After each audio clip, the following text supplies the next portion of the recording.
యోవేలు గ్రంథము 2వ అధ్యాయము 25వ వచనము నుండి 27వ వచనం వరకు చదువుకుందాం.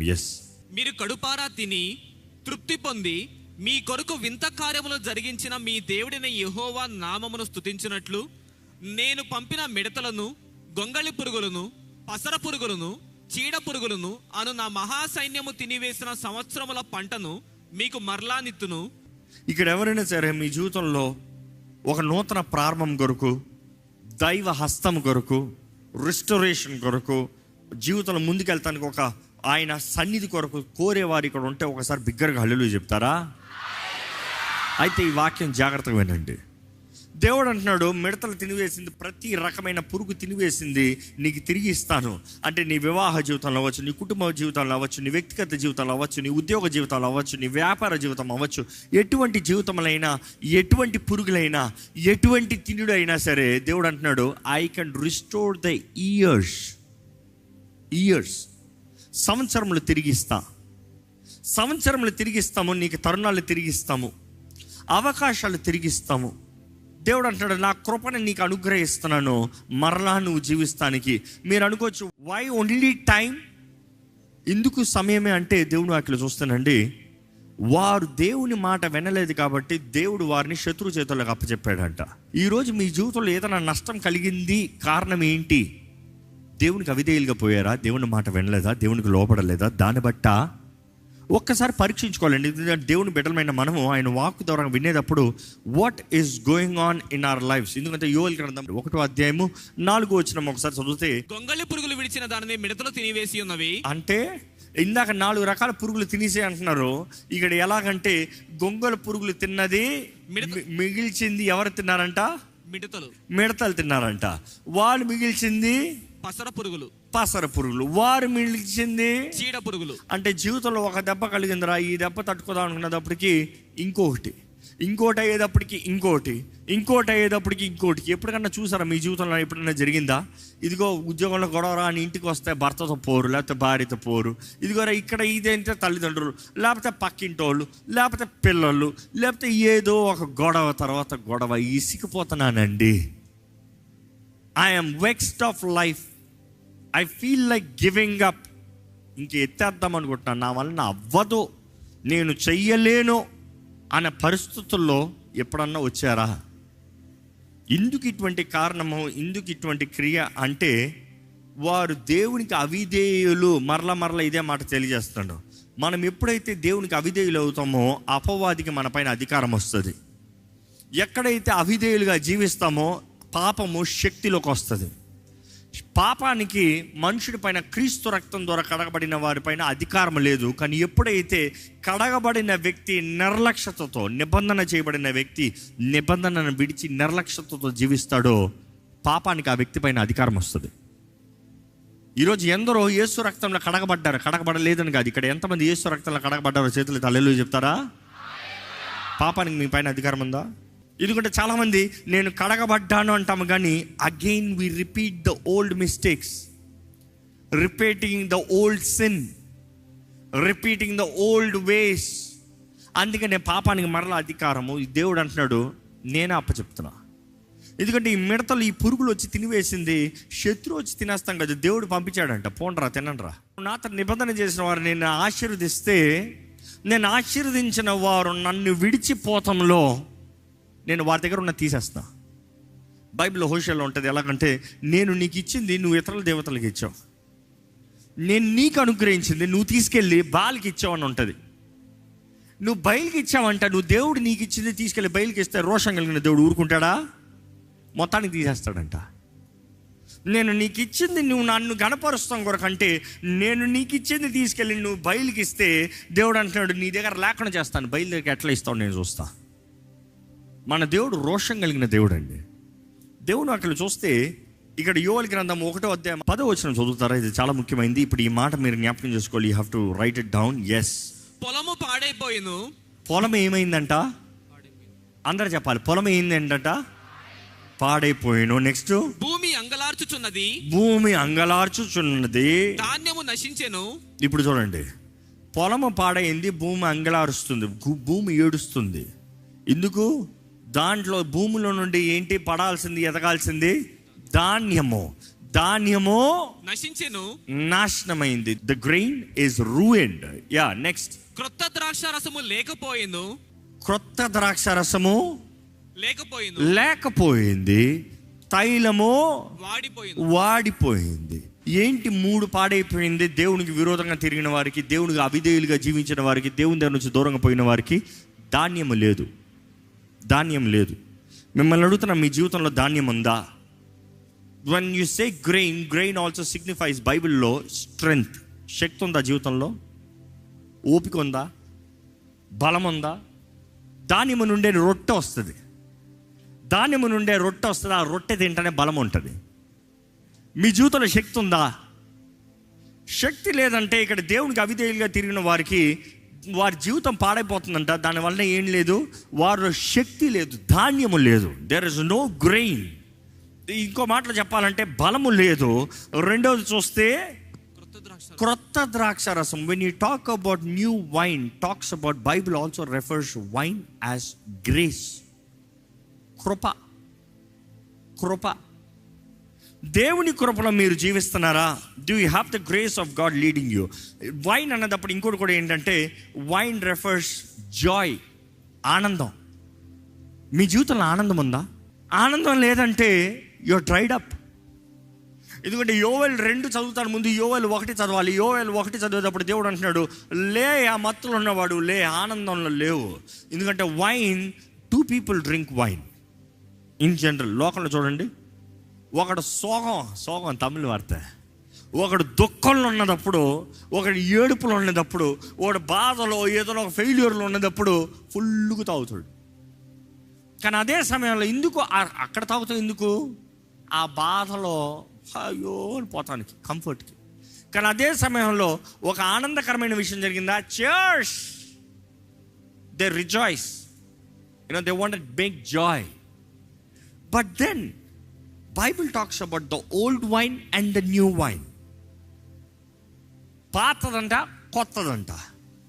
పాతదానికి కొత్తదానికి 2 కలపకూడదని దేవుడు నాకు తెలియజేస్తుంది. పాతది కొత్తది ఎట్టి పరిస్థితుల్లో కలవకూడదంట. అలా కలుస్తే ఏమవుతుందంటే పగిలిపోతుందంట, పాడైపోతుందంట. పాతది కొత్తది కలుస్తే మాత్రం అది పనికి రాదంట. పాతది కొత్తది కలుస్తే మొత్తానికి ఏది మిగలదంట. నువ్వు కొత్త జీవితము, పాత వ్యక్తి బ్రతకలేవు. యేసు ప్రభు చెప్తాడు ఒకసారి, లూకా సువార్త 5:37 ఒకసారి చూద్దామండి. ఎవడను పాత తిత్తులలో క్రొత్త ద్రాక్ష రసము పోయుడు, పాత తిత్తులలో కొత్త ద్రాక్ష రసాన్ని పోయుడు, పోసిన ఎడల క్రొత్త ద్రాక్ష రసము తిత్తులను పిగిల్చిపోతాడంట, పాడైపోతాడంట. రసము కారిపోవును, తిత్తులు పాడవుతాయి. దేం చేయాలంటే కొత్త దాంట్లో కొత్తది వేయాలి, పాత దాంట్లో పాతది. పాత వ్యక్తివా, పాత బ్రతుకు, పాత జీవితము, పాత మెంటాలిటీ.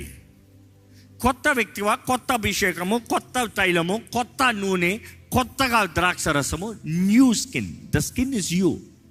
ఆ తిత్తు మనలో ఏముంది? 2 కలపలేము. ఈ దేహం కడగబడతనే కానీ ఆత్మ నింపబడదు. దేహము పాత బ్రతుకుతనే ఆత్మ కొత్తగా బ్రతకాలంటే అవ్వదు.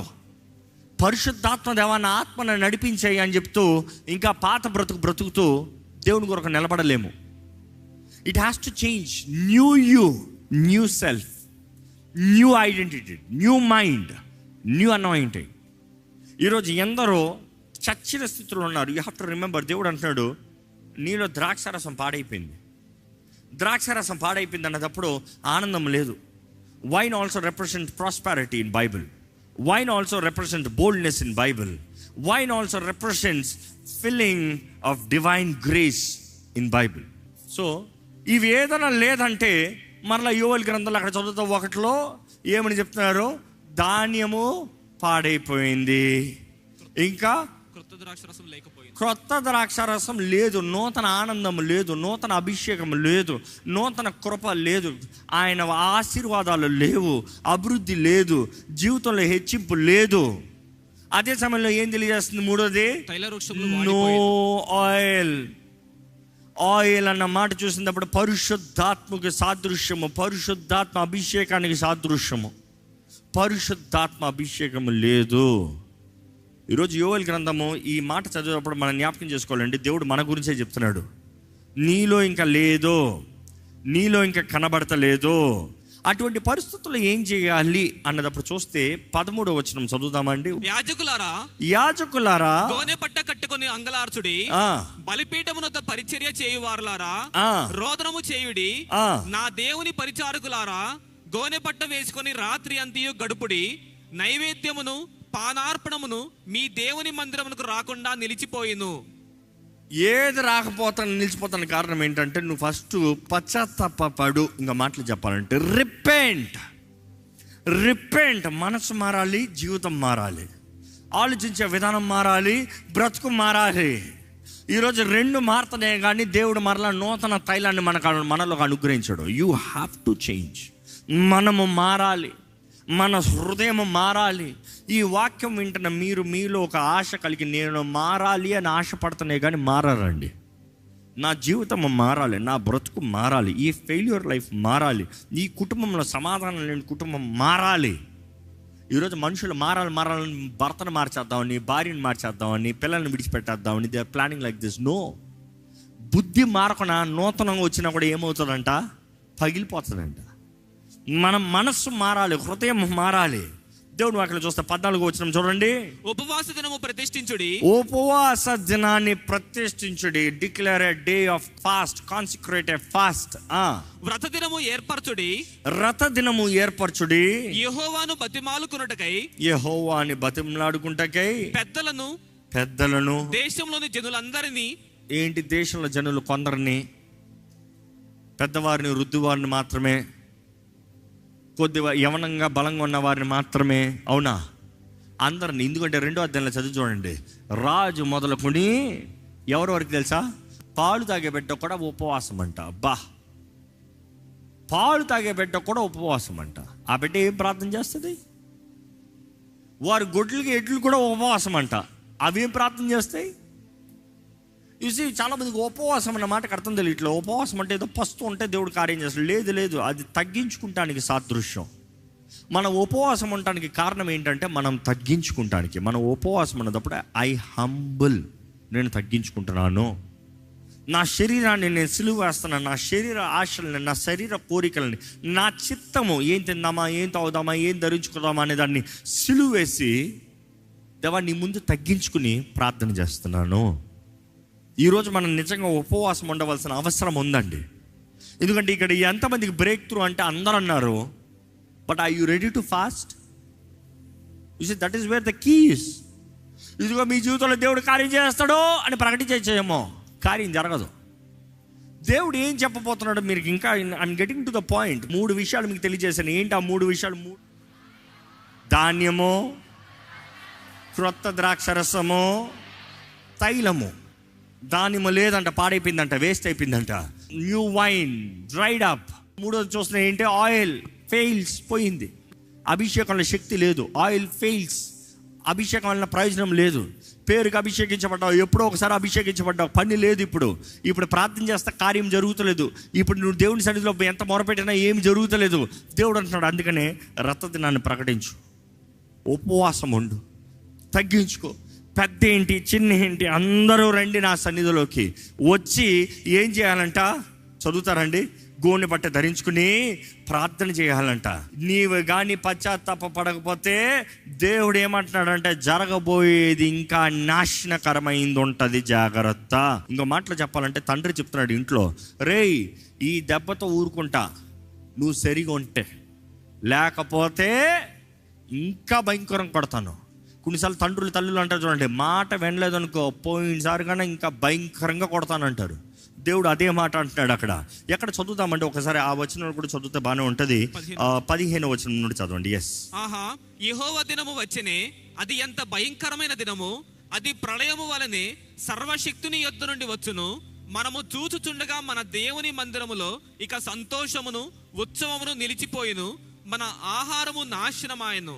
విత్తనము మంటి పెడల కింద కుళ్ళిపోవచ్చున్నది, పైరు మాడిపోయినందున ధాన్యపు కొట్లు వట్టివాయను, కళ్ళపు కొట్లు నేలపడి ఉన్నవి, మేతలేక పశువులు బహుగా మూలుగుచున్నవి, ఎట్లు మందలుగా కూడి ఆకలికి అల్లాడుచున్నవి, గొర్రె మందలు చెడిపోవుచున్నవి.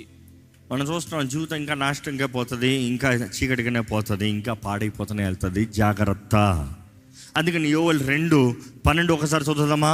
కాబట్టి దేవుడు చెప్పే మాట ఏంటి? ఇప్పుడైనా మీరు ఉపవాసం ఉండి, ఇప్పుడైనాను, కనీసం ఇప్పుడైనా, ఇంతవరకైనా పోయింది, కనీసం ఇప్పుడైనా, ఇంతవరకు జరగల, కనీసం ఇప్పుడైనా ఇంత పాడు చేసుకున్నావు, తప్పుడు నిర్ణయాలు చేసుకున్నావు, కంగారు పట్టు కార్యాలు చేసుకున్నావు, కీడుని తెచ్చుకున్నావు, శాపాన్ని తెచ్చుకున్నావు, కనీసం ఇప్పుడైనా ఏమంటున్నాడు చూడండి. మీరు ఉపవాసం ఉండి కన్నీరు విడుచుచు దుఃఖించుచు మనఃపూర్వకంగా తిరిగి నా యొద్దకు రండి. తిరుగు. మామూలుగా వస్తున్నాం కాదు, దేవా వచ్చేసాను అంటాం కాదు. God wants to see your repentance in action. హృదయాలు దేవా సారీ అయిపోయిందిలే, నో. ఎలాగంట? కన్నీరు విడిచొచ్చు, రోధించచ్చు, ఉపవాసముతో తిరిగి నా యొద్దకు రండి. ఇంగ్లీష్ బైబిల్ ఇలాగ ఉంది, turn to me with all your heart. నీ పూర్ణ హృదయంతో తిరిగి రా. విత్ ఫాస్టింగ్, ఉపవాసంతో, కన్నీటితో. ఏంటి? With morning. దేవుడు వాక్యం తెలియజేస్తుంది, మన హృదయం మారాలి. మన హృదయం మారుతనే కానీ దేవుడు ఏది చేయడంట. నీవు కానీ కన్నీటితో, ఉపవాసంతో ఆయన సన్నిధిలో తిరిగి వస్తే దేవుడు ఏం చేస్తానన్నది వాగ్దానం చేస్తున్నాడు. 13వ వచనం చదువుదామండి. మీ దేవుడైన యెహోవా కరుణా వాత్సల్యములు గలవాడును. ఆగండి, ఆయన ఎవరంట? కరుణ వాత్సల్యము 2 ఉన్నాయి అక్కడ. దేవుని క్యారెక్టర్స్ బైబిల్లో ఉంటాయన్న మాట చాలాసార్లు తెలియజేస్తూ ఉన్నాను. Here you see the character of God. నీ దేవుడైన యెహోవా, దేవుడు చెప్తున్నాడు ఆయన గురించి, అయ్యా I'm a God who is gracious and merciful. కరుణా వాత్సల్యం కలిగిన వాడు, శాంతమూర్తి, స్లో టు యాంగర్. ఓరక కోపపడాడంట, వెంటనే కోపపడాడంట. కోపడతాడు బట్ ఈ స్లో. చూస్తున్నాడు, ఒకే దెబ్బేస్తాడంట. చూస్తే దేవుడు అక్కడ చూస్తే ఎలాగంటారు? He is gracious and merciful, slow to anger, great in kindness. చదవండి. అత్యంత కృప కలిగిన వాడై ఉండి తాను చేయనుద్దేశించిన కీడును చేయక పశ్చాత్తాపపడును గనుక. తన చేయనుద్దేశించిన కీడును చేయక పశ్చాత్తాపం. ఈ మాటకు చాలా మంది క్వశ్చన్ ప్రారంభమవుతుంది. దేవుడు పశ్చాత్తాపడతాడా?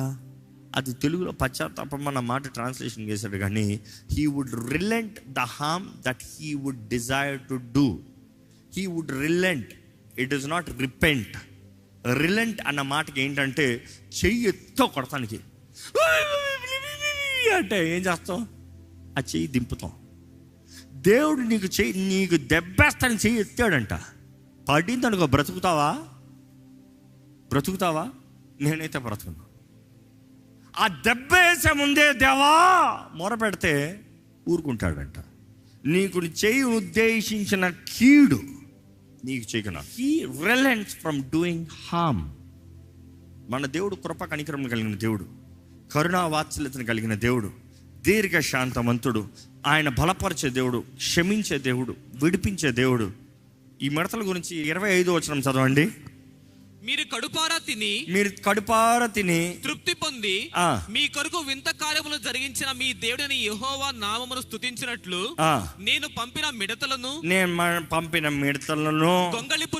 గొంగళి పురుగులను పసర పురుగులను చీడ పురుగులను నా మహాసైన్యము తినివేసిన సంవత్సరముల పంటను మీకు మరలానిత్తును. అది మహాసైన్యం అంట. మిడతలను ఎప్పుడైనా చూసారా? ఇంతే ఉంటుంది, చిన్నగానే ఉంటుంది. మిడతని కాలు కింద తీసుకొని చంపేయచ్చు. ఒకటిగా అయితే, ఊరిగా అయితే అది ఎప్పుడు సపరేట్గా వెళ్ళదంట, ఒంటరిగా వెళ్ళదంట, సమూహంలాగా వెళ్తుందంట. మిడతలు చాలా డేంజరస్. మిడతలను చూస్తే ఏ గొప్ప రాజైనా భయపడతాడంట.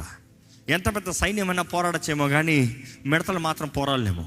పరిగెడతారంట, కప్పుకుంటారంట, అన్నీ క్షేమపరుస్తానికి తలుపులు వేసుకుంటారంట. ఎవరు బయట రారంట, ఏది బయట ఉంచారంట. కారణం ఏంటంటే ఆ మిడతల సమూహం ఇటు నుండి అటు వెళ్ళేటప్పటికి, ఇక్కడ నుండి అక్కడికి వచ్చేటప్పటికి ఇట్లా దాటి వెళ్ళిందనుకో, దాటిన స్థలం అంతా పచ్చది ఏముండదంట. పచ్చది జీవించేది ఏదో అన్ని సర్ర తినేసుకుని వెళ్ళిపోతుంది. ఆ దేవుడు నాకు చెప్తుంది, ఈ మహాసైన్యము ఈ మిడతలు చూస్తే ఒకేసారి వచ్చినట్టు లేదు. 4 కేటగిరీలు ఉన్నాయి. ఒక్కొక్క మిడత, ఇంకో మాటలు చెప్పాలంటే 4 రిప్రజెంట్స్ 4 సీజన్. ఒకటి ఒక కాలం తింటే ఇంకోటి ఇంకో కాలం తినిందంట, ఇంకో కాలం తింటే ఇంకో కాలం తినిందా, ఇంకోటి సంవత్సరం అయ్యేటప్పటికి ఏం మిగిలిందిరా అంటే ఏమీ లేదు. బ్రతుకులు ఏముందిరా అంటే ఏమీ లేదు. What is your life waste? Come back to God. అదే దేవుడు చెప్పేది. ఎందుకంటే ఈ స్వామింగ్ లోకస్ అనేటప్పుడు మొదటి రకమైన లోకస్ బైబిల్లో మెన్షన్ చేయబడింది ఇంగ్లీష్లో. స్వామింగ్ లోకస్ వారు చేయదలుచుకునేది ఏదైనా కూడా వెంటనే చేస్తారంట. వారు వచ్చారంట కన్ఫ్యూజన్ వస్తుందంట. అంటే ఈరోజు చాలామంది జీవితంలో they have confusion. If you have confusion you had the స్వామింగ్ locust already. ఈ ఏం చేస్తాయంటే వచ్చేది వేగంగా వస్తుంది. కర్ర ఏమైంది, నా బ్రతుకులు ఏమవుతుంది, ఇక్కడ ఏమవుతుంది, ఇక్కడ ఏమవుతుంది, ఏమైంది అనే పరిస్థితి వచ్చిందంటే స్వామింగ్ లోకస్ ఆల్రెడీ వచ్చింది. ఎన్కౌంటర్ నెంబర్ 1 అయిపోయింది.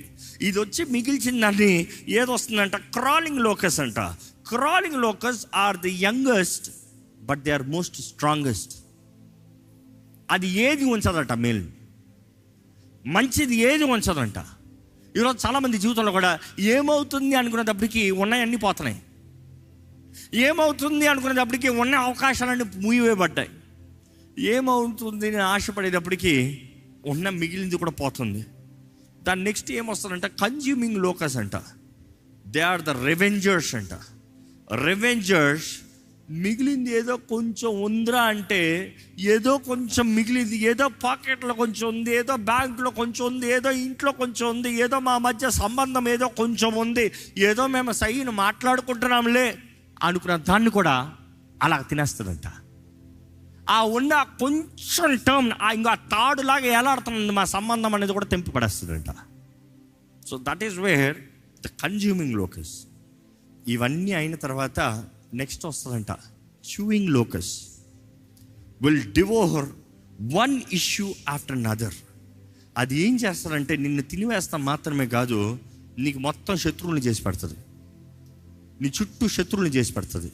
కానీ దేవుడు ఎందుకు ఇటువంటి కార్యాన్ని అనుమతిస్తున్నాడు, ఎందుకు ఇటువంటి ఇదిని అనుమతిస్తున్నాడు అంటే నీవు దేవుని దగ్గరకు వస్తే దేవుడు నీ బ్రతుకుని బాగు చేద్దామని, ఈరోజు మన జీవితాలని ఆయన సన్నిధిలో తీసుకురావాలని, ఆయన మేలు చేయాలని ఆశపడుతున్నాడు అండి దేవుడు. అక్కడ చూస్తానండి, మనం కానీ ఆయన సన్నిధిలో చేరి పశ్చాత్తాపడితే ఆయన నిశ్చయంగా ఈ 3 కార్యాలని తిరిగి అనుగ్రహిస్తాడు. ఏంటి ఆ 3 కార్యాలు చెప్పండి? మీరు ఈరోజు ఎక్కేయాలి, మీకు ఈ సీజన్కి, ఈ సంవత్సరానికి మీరు పొందుకోవాలి. ఏంటి ఆ 3 చెప్పండి? ధాన్యము, కొత్త ద్రాక్ష రసము, తైలము. ఆ ధాన్యము, ఆ ద్రాక్ష రసము, ఆ తైలము. ఈరోజు నూతన నిబంధనలు ఉన్న మనకి సాదృశ్యం ఏంటి తెలుసా? ఒక విత్తనము భూమిలో పడి చస్తనే కానీ అది ఫలించదు, అవకాశం లేదు. ఒక ధాన్యం కూడా అది నలపబడి కొట్టబడి చెత్త కొట్టబడి అది అవుతనే కానీ రొట్టెగా మారదు. ఈరోజు ఆ ధాన్యానికి సాదృశ్యం యేసు ప్రభు శరీరము. నమ్మేవారు హల్లెలూయా చెప్తామా? ఎందుకంటే బార్లీ నుండే they make from that wheat grain they make the bread. Yesu ప్రభు శరీరము మన కొరకు. ఇది తినేటప్పుడు నన్ను జ్ఞాపకం చేసుకోండి, ఇది నా శరీరము, మీ కొరకు విరగొట్టబడిన నా శరీరము. It is the body of Christ. ఈరోజు దేవుడు అంటాడు, నువ్వు తిరిగి వస్తే నేను నీకు యేసునిస్తా. మరి మిగతా 2 ఏంటి? రొట్టె యేసు శరీరానికి సాదృశ్యం, ద్రాక్షారసము ఇదిగో మీతో నూతన నిబంధన చేయించున్న నా రక్తము. దీన్ని త్రాగినప్పుడు నన్ను జ్ఞాపకం చేసుకోండి. New covenant, new covenant, new blood, new fresh. దేవుడు అంటాడు, మీ కొరకు చిందించిన నా రక్తము. అట్ ద న్యూ కవెనెంట్ తర్వాత నెక్స్ట్ ఏమంటున్నాడు తెలుసా? ఆయన ఆత్మతో అభిషేకిస్తానంటాడు. ఆయన ఆత్మ, పరిశుద్ధాత్మ. ఈరోజు దేవుని రక్తంలో కడగబడిన వారుగా, ఆయన శరీరాన్ని భుజించిన వారుగా, పరిశుద్ధాత్మ ద్వారా నింపబడిన వారుగా మనం బ్రతుకుతే మన జీవితంలో మన విషయంలో అన్ని విషయంలో జయం ఉంటుంది. మనం ప్రార్థన చేస్తే పరలోకం ఆలకించబడుతుందంట, పరలోకం ఆలకిస్తే భూలోకం ఆలకించబడుతుందంట, భూలోకం ఆలకిస్తే విత్తనాలు, ద్రాక్షారసం, విత్తనము, ద్రాక్షారసం, క్రొత్త ద్రాక్షారసము, తైలము, నూతన తైలము మనకు అనుగ్రహిస్తానంటున్నాడు దేవుడు. ఈరోజు ఈ న్యూ సీజన్, నూతన ప్రారంభం, నూతన దశలోకి దేవుడు మనల్ని తీసుకెళ్తున్నాడు. మీకు కానీ దృష్టి ఉండి ఆశ ఉండి, దేవా నన్ను మార్చు, నన్ను బలపరచు అంటే ఇప్పుడే దయచేసి స్థలంలోంచి ఒక చిన్న ప్రార్థన చేయండి. లార్డ్ చేంజ్ మై లైఫ్, మరలా నన్ను దర్శించయ్యా, ప్రజ్వలించు జ్వాలగా నన్ను చెయ్యయ్యా, హిస్సోపుతో నన్ను కడిగయ్యా, పరిశుద్ధాత్మ శక్తితో నన్ను దహించు, నన్ను ముట్టు, నన్ను నింపు ప్రభువా. బలి అర్పణలు నువ్వు కోరతలేదు కానీ అయ్యా ఇదిగోనయ్యా విరిగి నలిగిన హృదయాన్ని నువ్వు కోరుతున్నావు ప్రభువా.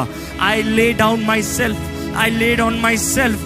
నా స్వార్థము, నా గర్వము, నా అహంకారము అంతా నీ పాదాల దగ్గర పెడుతున్నాను ప్రభువా, నీవే కార్యము జరిగించు. అడుగుదామా దేవుణ్ణి? అడుగుతారా దేవుణ్ణి? అడగండి, ప్రభువా నన్ను దర్శించయ్యా. అవునయ్యా, మమ్మల్ని దర్శించయ్యా. మా జీవితంలో చూడు, మమ్మల్ని దర్శించు. మా జీవితంలో నీ కార్యంలో జరగాలి. మా జీవితంలో నీతో సరిగా రావాలయ్యా. నీ చిత్తము చేయాలి, నీ కొరకు బ్రతకాలి ప్రభు. అయ్యా, మా జీవితంలో నీ ఆత్మ నింపుదల అధికంగా ఉండాలి ప్రభా. ఈరోజు యేసు శరీరాన్ని, యేసు రక్తాన్ని, అయ్యా నీ ఆత్మ అభిషేకాన్ని మాకు అనుగ్రహించే వందనములయ్యా. అభిషేకించబడిన వారుగా, క్రీస్తు రక్తంలో కడగబడిన వారుగా, అయ్యా నిబంధన తగినట్టుగా జీవించేవారుగా, అయ్యా తృప్తి, సమాధానము, సంతోషము కలిగిన వారుగా, అయ్యా జీవించే భాగ్యము మా అందరికీ దయచే ప్రభువా. ఇదిగోనయ్యా, నీ వాక్యం సెలవిస్తున్న రీతిగా రొట్టె శక్తినిస్తుంది దేహానికి, అయ్యా ద్రాక్ష రసము ఆత్మకి, మనసుకి నెమ్మదిని ఇస్తుంది. అయ్యా అదే రీతిగా నీ ఆత్మ, నీ మనస్సు, నీ శరీరం, నీ రక్తము కలిగిన వారుగా మేము మా సొత్తు కాదని నీ సొత్తని తెలుసుకుంటూ దేవా నిన్ను మహిమపరచు జీవితంలో కలిగిన వారిగా జీవించే భాగ్యము మాకు దయచేయమని ఈరోజు ఇక్కడ కూడొచ్చిన ప్రతి ఒక్కరిని దర్శించు. ఇదిగోయ్యా, మా ముందు అవకాశం ఇస్తున్నావయ్యా, మా ముందు తలుపులు తెరుస్తానికి సిద్ధపడుతున్నావయ్యా. అయ్యా సిద్ధపాటుతో రమ్మంటున్నావు, ఎదురు చూపుతో రమ్మంటున్నావు. You're our God of restoration చూపిస్తున్నావు ప్రభా. మిడతలు తినివేసి అన్ని తిరిగిస్తానంటున్నావు అయ్యా ప్రభా.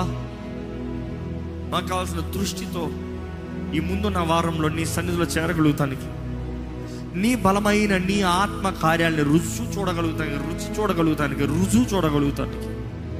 దేవా నీ శక్తిని పొందుకుని నీ కొరకు మహిమతో, శక్తితో, సమాధానంతో జీవించే భాగ్యము దయచేయమని వేడుకుంటూ దేవా మేము ప్రార్థిస్తే జవాబు రావాలయ్యా.